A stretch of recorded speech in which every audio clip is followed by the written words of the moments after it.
Matric या inter की परीक्षा में भाग लिया है। परीक्षा का संचालन पूरी तरह से कदाचार रहित, स्वच्छ और उत्कृष्ट माहौल में किया गया है और निश्चित रूप से ऐसी कठिन परीक्षा व्यवस्था से जो भी परीक्षार्थी गुजरे हैं वे सभी बधाई के पात्र हैं, धन्यवाद के पात्र हैं।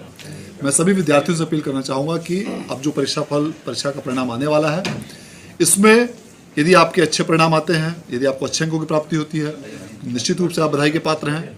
यदि किसी कारणवश आपको उतने अच्छे अंक प्राप्त नहीं हो पाते हैं तो भी इसमें निराश नहीं होना है, इसमें धैर्य नहीं खोना है, क्योंकि ज़िंदगी की सफलता के आगे कई सोपान हैं, कई चरण हैं।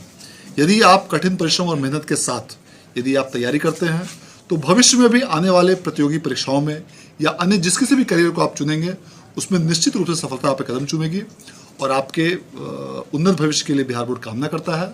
और हम सभी लोगों की यह कोशिश रहेगी कि आप लोग बेहतर से बेहतर अंकों के साथ आप उन्नत भविष्य की ओर अग्रसर हों। सर, काफ़ी संख्या में स्टूडेंट का ये है कि अगर उन्होंने कुछ गलतियां कर दी है OMR भरने में या उनका रिजल्ट अगर पेंडिंग हो जाता है तो उनके लिए क्या क्या ऑप्शन होगा?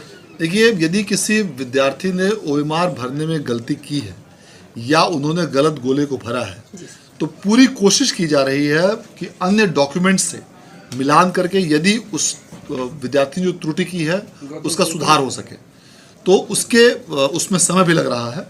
लेकिन यदि किसी विद्यार्थी ने जिस किसी पर त्रुटि की है उसको अन्य वैकल्पिक दस्तावेजों से मिलान कर सुधार करने की कार्रवाई की जा रही है। उसके लिए बोर्ड से काफ़ी बड़ी संख्या में 100 से भी अधिक कर्मी लगाए गए हैं जो बच्चों द्वारा की गई ऐसी गलतियों को देख रहे हैं, उसको सुधार करने की कोशिश कर रहे हैं और यह कोशिश की जा रही है कि उनमें से अधिकांश त्रुटियों का सुधार अन्य वैकल्पिक माध्यमों से कर ली जाए ताकि ऐसे बच्चों का रिजल्ट पेंडिंग ना हो पाए। पेंडिंग कम से कम हो, इसके लिए सारी तैयारियां, सारी व्यवस्था की जाए। स्क्रूटनी के लिए तो मौका मिलेगा ना सर? बिल्कुल।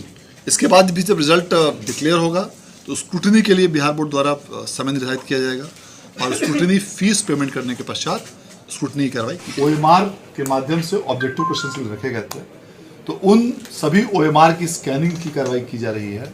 इसके साथ साथ जो अलग अलग फ्लाइंग स्लिप्स और मार्कशीट, अवार्ड शीट इत्यादि जो भी इस बार तैयार किए गए हैं उसकी स्कैनिंग की कार्रवाई की जा रही है। इस सारी प्रक्रियाओं के पूर्ण होने में अभी कुछ समय लगेगा।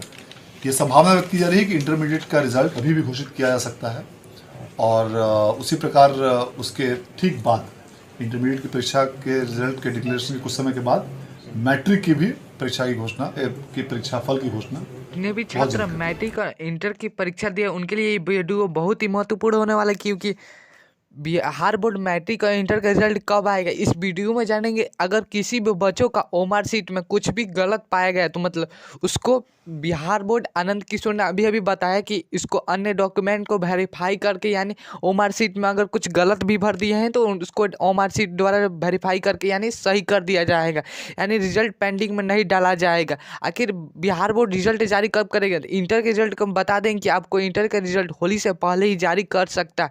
अब मैट्रिक की बात करें तो मैट्रिक का रिजल्ट यानी 31 मार्च को अगला बार आता है, इस बार संभावना है 25 मार्च को ही जारी कर सकता है।